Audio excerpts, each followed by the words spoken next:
Hello students, welcome to Vijay education. मैं विश्वेश जमुआर आपका physics class में स्वागत करता हूं।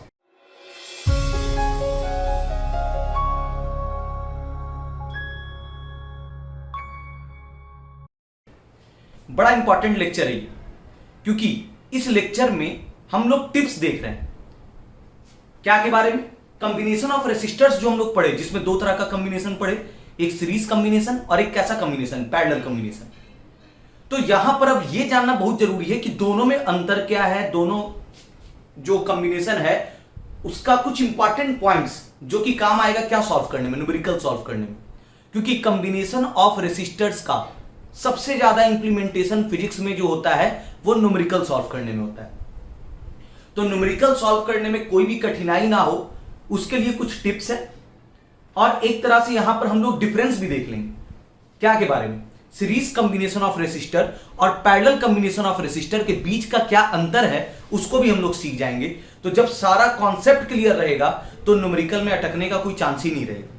ठीक है, तो न्यूमेरिकल में आगे जाने के पहले टिप्स दे रहे हैं न्यूमेरिकल को सॉल्व करने के लिए, या फिर डिफरेंसेस देख रहे हैं सीरीज और कौन से कॉम्बिनेशन में, पैरेलल कॉम्बिनेशन।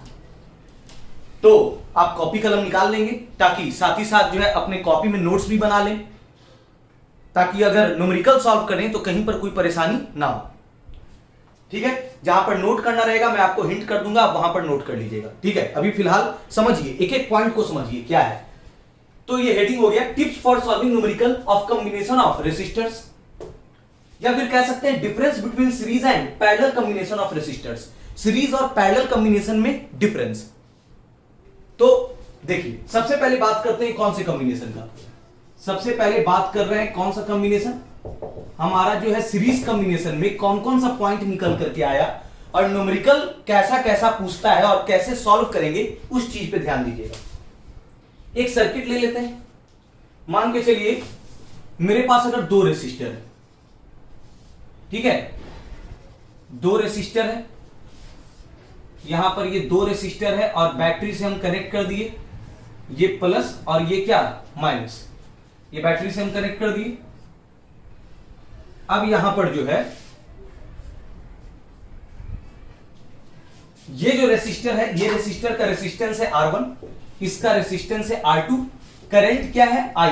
अच्छा, वही करंट I यहां पे और ये I यहां पर। ठीक है, और पता है ये बात कि करंट क्या होता है, सेम होता है क्या में, सीरीज में। तो वही करंट I यहां से भी पास करेगा। तो सबसे पहले आपको एक बात बता देना चाहेंगे, अगर आप डायरेक्टली इस वीडियो को देख रहे हैं तो आप सबसे पहले सीरीज कॉम्बिनेशन और पैरेलल कॉम्बिनेशन वाला वीडियो जरूर देख लीजिए, क्योंकि अगर वो नहीं देखे हैं तो बहुत ही परेशानी क्रिएट होगी। तो आप पहले उसको क्लियर कर लीजिए। अगर क्लियर कर लिए तब कहीं पर कोई दिक्कत नहीं होगा। यहां पर हम लोग आसानी से डिफरेंस देखेंगे। तो ध्यान दीजिए, एक एक करके सबके बारे में बात करते हैं। सबसे पहले सीरीज कॉम्बिनेशन में अगर बात किया जाए क्या का, करंट का।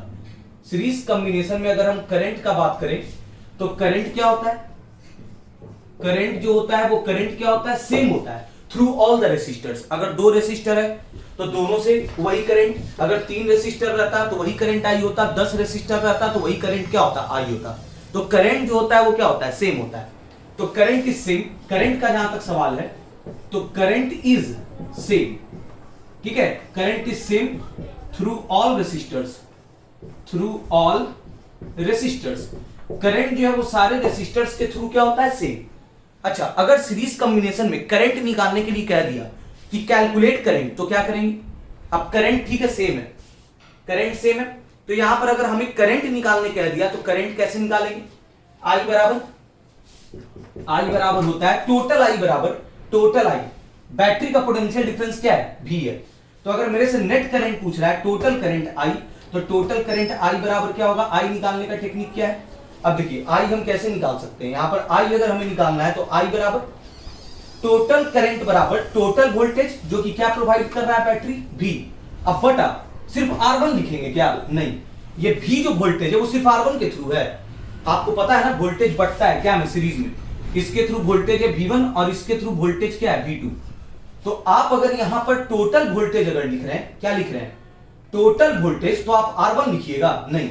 अगर टोटल वोल्टेज लिखे हैं तो टोटल वोल्टेज किसको प्रोवाइड हुआ है, ये टोटल वोल्टेज भी सिर्फ क्या R1 को मिला है, ये टोटल वोल्टेज भी क्या सिर्फ R2 को मिला है, नहीं। वो भी दो हिस्सा में बट ना गया, V1 में और क्या में, V2 में। तो टोटल V जो है वो किसको मिल रहा है, एक तरह से V बराबर क्या होता है, V1 प्लस V2। तो ये टोटल वोल्टेज किसको मिला, सिर्फ R1 को भी नहीं मिला, सिर्फ R2 को नहीं मिला, ये इस कॉम्बिनेशन को मिला। तो इसलिए टोटल करंट बराबर, अगर आप टोटल वोल्टेज लिखें तो बटा में इंडिविजुअल रेसिस्टेंस नहीं होगा, R1 नहीं लिखना है, R2 भी नहीं लिखना है, कौन सा रेसिस्टेंस होगा, इक्विवेलेंट रेसिस्टेंस। यानी टोटल वोल्टेज अगर हम लिख रहे हैं तो बटा में कौन सा रेसिस्टेंस, ये टोटल वोल्टेज V जो है वो किसको मिला है, इस पूरे कॉम्बिनेशन को मिला है। तो पूरे कॉम्बिनेशन को मिला है तो हमको बटा में जो रेसिस्टेंस लिखना है वो पूरे कॉम्बिनेशन का लिखना है, और पूरे कॉम्बिनेशन के रेसिस्टेंस को हम कैसा रेसिस्टेंस बोलते हैं, इक्विवेलेंट रेसिस्टेंस। तो ऐसे में हो जाएगा V बाई। अब इक्विवेलेंट रेसिस्टेंस बताइए क्या होता है सीरीज में, अगर R1 है और R2 है तो सीधे हो जाएगा R1 प्लस R2। एक तो ये टेक्निक हो गया। अच्छा, नहीं तो दूसरा टेक्निक क्या है, करंट, वही करंट निकालने का, वही करंट निकालने का देखिए एक और टेक्निक, सारा टेक्निक हम लोग सीखने जा रहे हैं। I बराबर, अब यही I R1 से भी तो पास किया है, तो हम वोल्टेज अगर लिखते हैं कौन सा, V1, I बराबर होता है ना V by R, Ohm's law में पढ़े हैं, V बराबर IR। तो I बराबर क्या होता है V, और R क्या में आ जाएगा, भाग में आ जाएगा। तो I बराबर, अब यही I जो है R1 के थ्रू भी है, तो I बराबर, अगर वोल्टेज हम V1 लिख रहे हैं तो अब बताइए ये टोटल वोल्टेज है, नहीं, टोटल वोल्टेज नहीं लिखे, कौन सा वोल्टेज लिखे, V1, जो किसके थ्रू है, जो किसके थ्रू है, ये V1 किसके थ्रू है, पूरे के थ्रू है, नहीं, ये V1 किसके थ्रू है, R1 के थ्रू है ना, V1 किसके थ्रू है, R1 के थ्रू है। तो इसलिए अगर V1 लिख दिए अगर, तो बटा में रेसिस्टेंस क्या लिखाएगा, R1, वही करंट आएगा। जो करंट आप इधर से निकाले ना, देखिए टोटल वोल्टेज अगर आप रखिएगा, अगर टोटल वोल्टेज रख रहे हैं पूरे कॉम्बिनेशन का टोटल वोल्टेज अगर रख दिए तो फिर बटा में क्या लिखना पड़ेगा, टोटल रेसिस्टेंस, तब करंट निकल जाएगा आपका। ठीक है, एक तो ये मेथड हो गया। दूसरा मेथड, क्योंकि न्यूमेरिकल में किसी भी तरह का कंडीशन हो सकता है, जब जहां पे जैसा इस्तेमाल होगा वो यूज करेंगे। तो दूसरा मेथड ये भी है कि वही करंट अगर निकालना है तो अगर हमें मान के चलिए टोटल वोल्टेज नहीं पता है, हमें V1 पता है, तो अगर V1 रख दिए तो बटा वो वोल्टेज किसके थ्रू है, क्योंकि ऊपर वोल्टेज लिखा था और नीचे क्या लिखा था, रेसिस्टेंस, तो वो वोल्टेज किसके थ्रू है, V1 किसके थ्रू है, R1 के थ्रू है, इसलिए बटा में R1। तो ऐसे भी करेंगे तब भी करंट निकल जाएगा। नहीं तो एक और मेथड क्या है, I बराबर अगर हम V2 रखते हैं, ठीक है, तो फिर बटा में क्या रखना पड़ेगा, V2 किसके थ्रू है, क्या पूरे के थ्रू है, जो बटा में R1 प्लस R2 करेंगे, नहीं, V2 किसके थ्रू है, V2 जो है वो सिर्फ और सिर्फ किसके थ्रू है, R2 के थ्रू है, तो बटा में क्या, R2। तो आप ऐसे करके निकालिए तो जो आंसर आएगा, ऐसे निकालिए तो जो आंसर आएगा, ऐसे निकालिए तो जो आंसर आएगा, बिल्कुल सेम रहेगा, कोई अंतर नहीं होगा। कोई कंफ्यूजन, कहीं पर से कोई कंफ्यूजन नहीं। करंट निकालने का हर टेक्निक बात कर ली हम लोग। अच्छा, उसी प्रकार 3 रेसिस्टर रहता, R1 R2 R3 भी रहता, तब क्या होता, तब I बराबर, अगर टोटल भी रख दिए तो फिर बटा में R1 plus R2 plus R3, और नहीं तो फिर एक टेक्निक I बराबर V1 बाई R1, I बराबर V2 बाई R2, नहीं तो तीसरा भी अगर रहता तो तीसरा में भी बढ़ जाता, उसका रेसिस्टेंस R3 रहता और वोल्टेज क्या रहता, V3। तो ऐसे में I बराबर क्या हो जाता, V3 बाई R3। तो आप कैसे भी निकालिए करंट निकल जाएगा। और ये याद रखेंगे, करंट हर हालत में, ये करंट जो है चाहे टोटल वोल्टेज बटा टोटल रेसिस्टेंस रख करके निकालिएगा तब जो करंट आएगा, या फिर V1 बटा R1 करके निकालिएगा तब जो करंट आएगा, या V2 बटा R2 करके निकालिएगा तब जो करंट आएगा, क्या अलग अलग होगा या सेम होगा। ऑब्वियस है कि क्या होगा, करंट क्या होता है, सेम होता है, क्या में, सीरीज में। क्लियर हो गया ना, करंट के बारे में हर चर्चा हो गया। तो आपको न्यूमेरिकल बनाने में ये काम आएगा, करंट कैलकुलेशन हो गया। अब आ जाइए बात करते हैं क्या का, वोल्टेज का। वोल्टेज कहने का मतलब क्या, पोटेंशियल डिफरेंस। अब पोटेंशियल डिफरेंस का थोड़ा बात कर लेते हैं, पोटेंशियल डिफरेंस। तो पोटेंशियल डिफरेंस जो होता है, सबसे पहले तो ये बता दें, पोटेंशियल डिफरेंस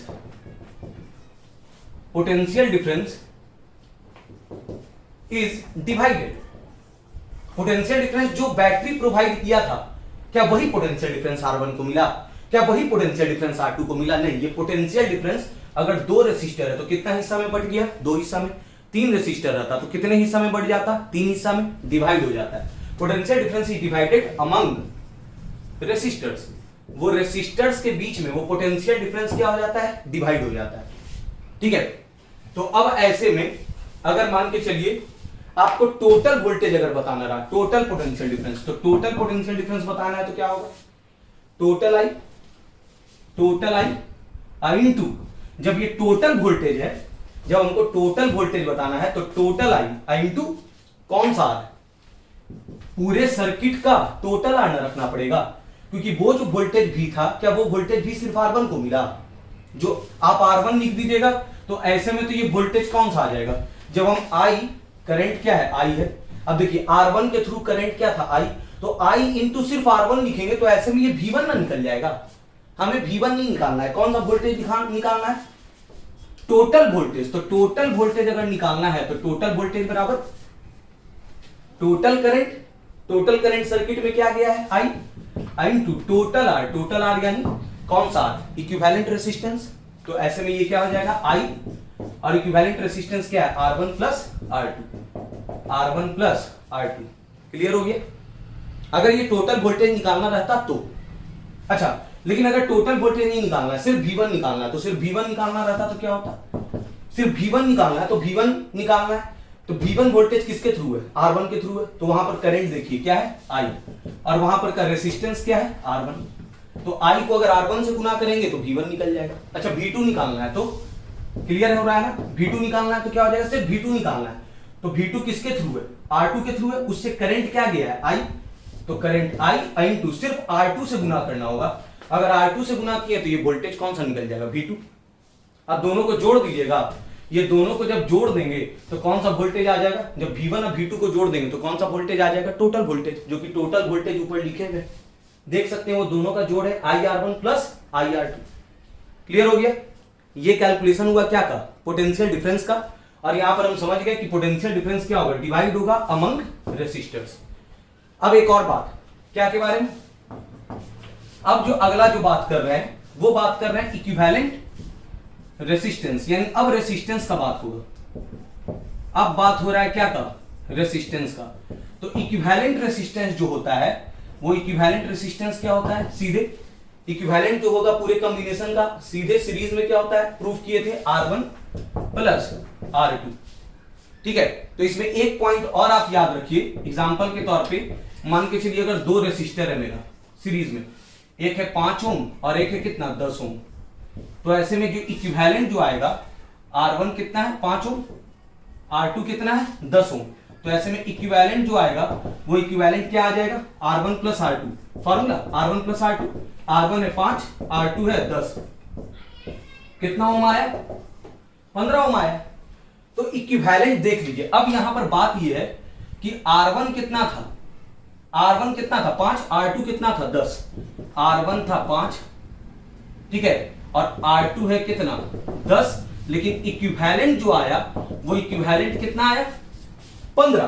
तो एक बात यहां पर सीखने को क्या मिला? क्या हम लोग सीखे कि जो इक्विवेलेंट रेसिस्टेंस आता है क्या में, इक्विवेलेंट रेसिस्टेंस जो आएगा क्या में? सीरीज में, वो इक्विवेलेंट देखिए तो इससे भी बड़ा है और इससे भी बड़ा है कि नहीं? यानी हर इंडिविजुअल से बड़ा होगा। फिर से इक्विवेलेंट रेसिस्टेंस क्या में? सीरीज में, उसका जो वैल्यू होता है वो हर इंडिविजुअल से ज्यादा होता है। देखिए सिंपल है ना, क्योंकि इक्विवेलेंट में R1 R2 सीधे ऐड हो जाता है, तो सीधे दो चीज को ऐड कर दीजिएगा तो ऑब्वियस है कि वो ज्यादा आएगा ही। तो इक्विवेलेंट जो होता है वो हर इंडिविजुअल से ज्यादा होता है। तो ये सब सवाल पूछा जाता है, तो ये पॉइंट पहले से दिमाग में रखिए, कंफ्यूज होने की कोई बात नहीं है कि द इक्विवेलेंट रेसिस्टेंस, यहां पर से हम लोग क्या सीखे? The equivalent resistance, the equivalent resistance इन कौन सा combination? Series combination. In series combination is more than each individual resistance. Each individual resistance, her individual resistance से क्या होगा? ज्यादा होगा। अगर 3 रेसिस्टर भी रहता ना, एक का 10, दूसरे का 5 और तीसरे का 3 रहता, तो इक्विवेलेंट क्या हो जाता? 10 प्लस 5 प्लस 3 18, जो कि 10 से भी ज्यादा, 5 से भी ज्यादा, 3 से भी ज्यादा, 18 जो है। तो अगर आपको सबसे ज्यादा रेसिस्टेंस अगर चाहिए, आपको लगता है कि नहीं हम रेसिस्टर को ऐसा कंबाइन करें कि हमको सबसे लार्ज इक्विवेलेंट मिले, तो उसके लिए कैसा कनेक्शन करते हैं? Series connection. ये भी पॉइंट याद रखेंगे। For getting maximum equivalent resistance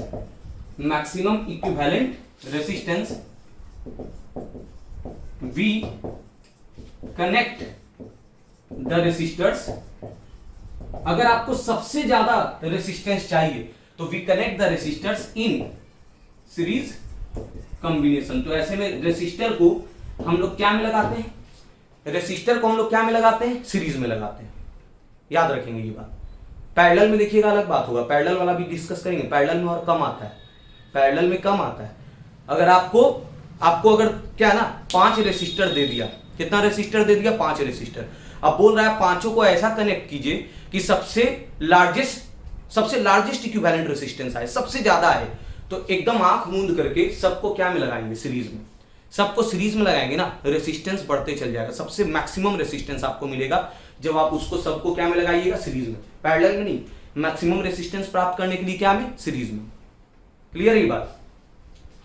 अब यहां पर ये इन चीजों के बारे में डिस्कशन कर लिए, आप इसको नोट कर लीजिए। एक और पॉइंट अभी डिस्कस करेंगे। स्क्रीन पॉज कीजिए, वीडियो को पॉज कर लेंगे और इसको फटाफट इसको कॉपी पे नोट कर लेंगे। कर लिए, मिटाएं। एक और इंपॉर्टेंट पॉइंट बताने वाले हैं रेसिस्टेंस के बारे में, मिटाते हैं इसको। देखिए अब क्या है, अगर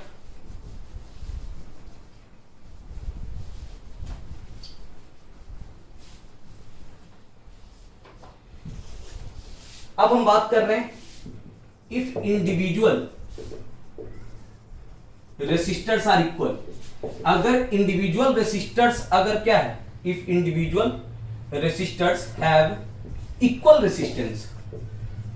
रेसिस्टेंस आर, अगर सब का रेसिस्टेंस क्या है, आर है, तो ऐसा अगर दो कनेक्ट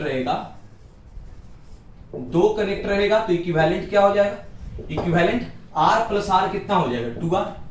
अगर ऐसा 3 कनेक्टेड रहेगा, 3 अगर इक्वल रहा, आपका 3 अगर इक्वल रहा, ठीक है, तो इक्विवेलेंट क्या हो जाएगा, इक्विवेलेंट जो हो जाएगा सीधे R प्लस आर कितना, 3R। तो उसी प्रकार इफ n रेसिस्टर्स, n कैसा resistor, n equal resistances are connected in series. अगर n इक्वल रेसिस्टेंस है, पहला, दूसरा, तीसरा और dot dot dot dot dot dot, ये कहां तक, अप टू n, ठीक है, पहला भी R, दूसरा भी R, तीसरा भी R और ये लास्ट वाला भी R। ऐसा कितना रेसिस्टेंस है, n है। तो ऐसे में इक्विवेलेंट क्या हो जाएगा, बताइए, n बार अगर जोड़ेंगे सबको तो nr हो जाएगा कि नहीं। तो ऐसे में इक्विवेलेंट जो हो जाएगा वो क्या हो जाएगा, क्या होगा इक्विवेलेंट। देखिए 2 इक्वल रेसिस्टर है, R प्लस आर 2R, 3 रहेगा R प्लस आर 3R, 4 रहेगा R प्लस आर 4R, 5 रहेगा 5R, 6 रहेगा 6R, 10 रहेगा 10R, n रहेगा nR। याद हो गया। डायरेक्टली ये बात बोलेंगे, जैसे एक क्वेश्चन, मेरे पास अगर 100 रेसिस्टर है, ठीक है, सीरीज में, और सब का रेसिस्टेंस 5 है, इक्विवेलेंट कितना होगा, तुरंत बोलिए। 100 है और सब का रेसिस्टेंस 5 है, तो इक्विवेलेंट कितना हो जाएगा, इक्विवेलेंट हो जाएगा। अब 100 ऐसा रेसिस्टर है जिसमें सब का रेसिस्टेंस 5 है, तो n इंटू आर यानी कितना हो जाएगा, सीधे आंसर हम बताएंगे कितना, 500 ओम। समझ गए ये बात, ठीक है। तो ये हम लोग क्या के बारे में चर्चा किए, रेसिस्टेंस के बारे में हर तरह का चर्चा किए। आप इसको भी नोट कर लीजिए, पॉज कर लेंगे। मोबाइल पे देख रहे हैं तो स्क्रीनशॉट भी रख सकते हैं लेकर के, ठीक है। अब बात करेंगे क्या के बारे में, देखिए सीरीज का हर बात clear, current clear, current calculation clear, potential difference clear, potential difference का हर तरह का कैलकुलेशन क्लियर, रेसिस्टेंस क्लियर, उसका कैलकुलेशन और उसका इंपॉर्टेंट पॉइंट सब क्लियर। तो अगर सब क्लियर है तो न्यूमेरिकल में दिक्कत कहां होगा, कभी नहीं होगा, है कि नहीं। यही तो क्लियर कर रहे हैं कि आपको न्यूमेरिकल में कोई परेशानी ही नहीं। और इस वीडियो में अभी सब सीरीज के बारे में ना देख लिए, जो मेरा कंक्लूजन निकल करके आया था सीरीज वाले से वो देख लिए। अब इसी में हम पैरेलल भी देख लेते हैं, आपको अंतर यहीं पे पता चल जाएगा कि सीरीज वाले में और पैरेलल वाले में अंतर क्या होता है। तो अब इसको मिटा करके हेडिंग लगाएंगे, कॉपी पे नोट तो आप कर लीजिए।